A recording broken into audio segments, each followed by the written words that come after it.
Hi friends, this is Krishna. Welcome to my YouTube channel. Today I am going to share top 3 picks in private banking sector. As you know, now we are in the Q3 result season. So this week IT companies are expected to declare their results, and from third week of January almost all private banks are expected to declare their results. So come, let's see what are my top 3 picks. So my first pick is HDFC Bank. As usual, you go to TradingView and you select HDFC Bank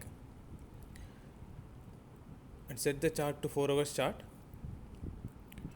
And my favorite indicator, stochastic RSI and RSI. Let's see whether are we making the right entry and exit point. So first, now HDFC Bank is trading at around 1410 rupees and the 52-week high price is 1464 rupees. So we already have 50 points margin within the current market price itself, and I expect furthermore correction because today we have the Georgia Senate election in the US, and that was the reason yesterday US markets were down by more than 1.5%. So the result of this election may not be declared tonight, or it may be extended for another couple of days. So I expect the market to be volatile during these times until we get a clarity on this election result. So I find technically the immediate support for HDFC Bank is around 1370. So 1370, somewhere around 1370 to 1375 would be a right entry, because in the 4 hours chart we can see HDFC Bank is already entered the oversold region. In the day chart also it has come down from the overbought region. So it is a good time to enter. Let's see the RSI support points. So currently the RSI is around 52, but if you see this support line on the RSI, it is around 40. So whenever the RSI comes down to 40, then HDFC Bank was bounced back. So here you see there is a support point, and from here there is a trend reversal. Likewise, here also there is a support point and there is a huge trend reversal.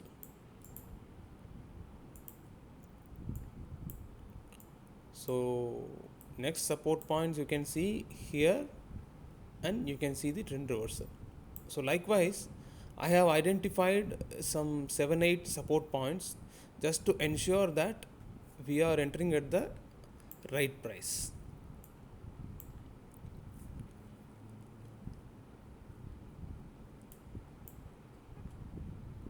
Now let's check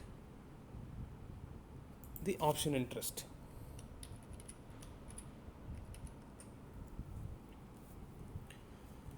So currently it is trading at 1415. So the closest strike rate you can say 1420.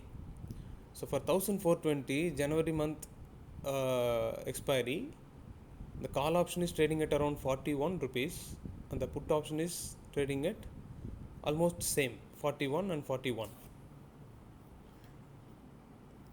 So we have around 80 points on either side. So if you see my recommended price, entry price is around 1370. So from 1370, in now current market price is 1415. So plus 80, we can say around 1500. So my target price for HDFC Bank is 1500. And there are a couple of reasons with this.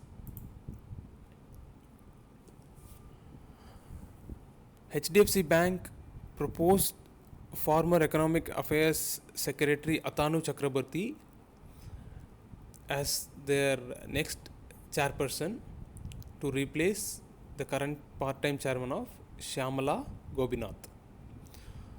So it is seen as a good move because they have recommended a former Economic Affairs Secretary to be their part-time chairman. But there was a issue with HDFC Bank during last month because there were multiple digital outages reported, and that led to credit negative by Moody's.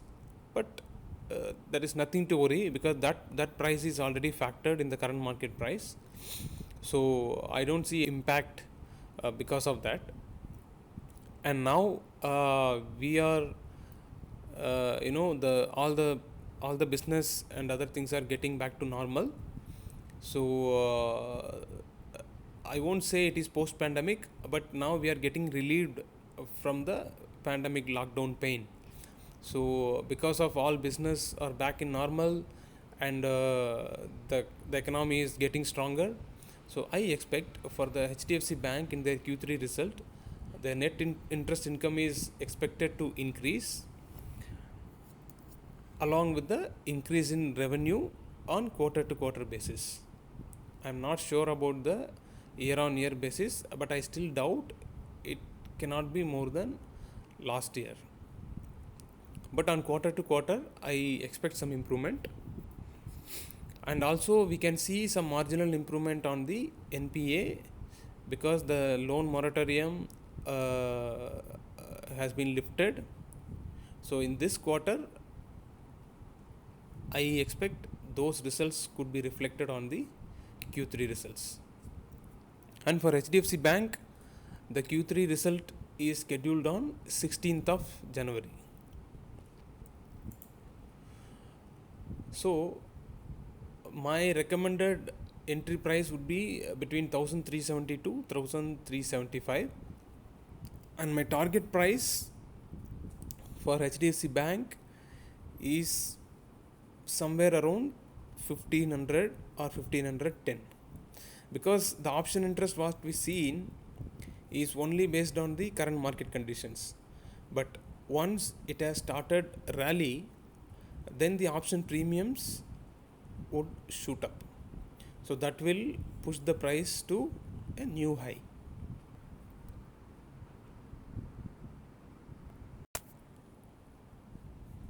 My next pick is Kotak Mahindra Bank.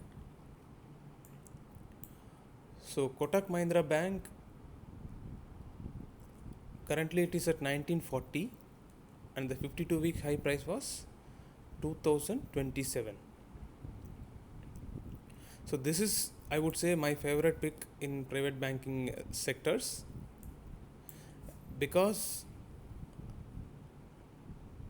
it has the potential to move to a new highs in a single session itself. And if you would have observed during last quarter results, on the day of the result, Kotak Mahindra Bank increased more than 120 points in a single day. So on the technical chart, I have marked all these points, and I find 1937 or 1935, this range would be a good immediate support. But if that is broken, then we can say 1900 or 1905 would be the next support. But I doubt really whether this support will break, because even today it touched this 1937, but it did not go below that price. So we need to wait and see how it behaves. based on today's closing price. And on the 4 hours chart and also on the day chart, it has entered the oversold region. So particularly the RSI, as per my view, it has already entered the buying zone, and we have many good reference for the RSI at 45. So whenever RSI comes down to 45, there was a trend reversal that could be seen on this chart. You see here. So here there is a trend reversal. So here also there is a trend reversal. So in this one, try to capture the trend reversal with at least 50 to 60 points gain. So it is not just 10 or 20 points gain.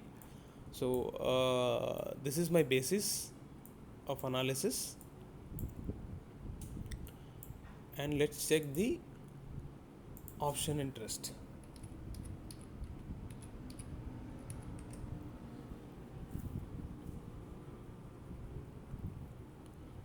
So current market price is 1940. So for 1940 is call option is trading at 64 rupees and the put option is around 62. So we can consider another 120 points. So 120 points means it will be somewhere around 2060. But again, it is only based on the current market condition. So once we get the clarity on the US election results, and once the bank started rally, then we can see an increase in the both call and the put options. So then I expect the price could be moved even higher. So other than this, what are all the main reasons we can expect a high price on Kotak Mahindra Bank? So Kotak Mahindra Bank was one of the banks to be included in the MSCI Emerging Market Index. So that was the main reason why during last quarter, the day next to the result date, Kotak Mahindra Bank price was shoot up. And this MSCI inclusion led to an inflow of 5,900 crore Indian rupees. So this would obviously increase the revenue on this quarter, and that can be expected on the Q3 results. More importantly, FIIs invested more than 3.9 million US dollars in the month of November, particularly in banking sector. So from which I find Kotak Mahindra Bank is the biggest beneficiary. And as usual, now there is no lockdown and business are back in normal. So I expect the net interest income along with the revenue would increase on quarter to quarter basis. And moreover, almost all banks, including HDFC Bank, Kotak Mahindra, Axis Bank and ICICI Bank, they have introduced a special fixed deposit scheme for senior citizens. Market conditions, almost all the sectors are not doing good. So including stock market or the real estate, or so wherever you find, so there is a lag in getting the gains. So people find it very safe to invest in fixed deposits because currently gold rate is also at rocket high. So because of this, we can see a huge spike in terms of the depository rate. And I am very specific on the NPA, and I expect Kotak Mahindra Bank even they can even surprise us with a huge improvement on the NPA. And the Q3 results of Kotak Mahindra is scheduled on 20th January. So these are the reasons we can expect why the price can go to a new high. So my recommended buying range for Kotak Mahindra Bank would be between 1935 to 1940, so which has already achieved now, because now we are in the trading hours. So with a target price of 2080 in this January expiry. See, my third pick on the private bank sectors is Axis Bank, and today it is trading at around 650, but I'm sure there would be some correction. So before results, there will be a correction, and then only it will bounce back. So accordingly, I targeted to enter somewhere around 600 rupees. But if there is no correction, then you can consider to enter at around 620 or 625 rupees. And the 52-week high price was 760. So we already have 100 points within the current market price. And if you see on the technical chart, as same as other two banks, I have marked, whenever the RSI comes down to 47, there is a trend reversal. So considering all these facts and also the option interest, so as of now the option interest, if you add the current market, the at the money call and put option strike rate for so these premiums add together is around 67 points. So the main reason why I am bullish on Axis Bank, in the last quarter, Axis Bank closed their overseas operations in Shanghai and Colombo. And currently the closure of Hong Kong operation is in progress, and also there are some discussions that Axis Bank is likely to surrender their UK banking license, and that is expected in April. So because they are not doing well in the overseas market, I see this as a good move, because this would reduce their operating cost, and the same would be reflected on their Q3 result. And the main reason cited by Axis Bank for closure of the overseas business is that they plan to concentrate more on the domestic market, so which is a positive side. And as I said, for the other two banks, I expect a good improvement on the NPA and net interest income, along with the increased revenue on quarter to quarter basis. And the Q3 result for Axis Bank is scheduled on 27th of January. So with this, my recommended buy range will be around 585 to 590, or even you can consider 600, with a target price of 685. This target price is specific for option writers, but if you buy in cash market, you can even hold it until it reaches 700 or 710 rupees by this month expiry. Thanks for watching.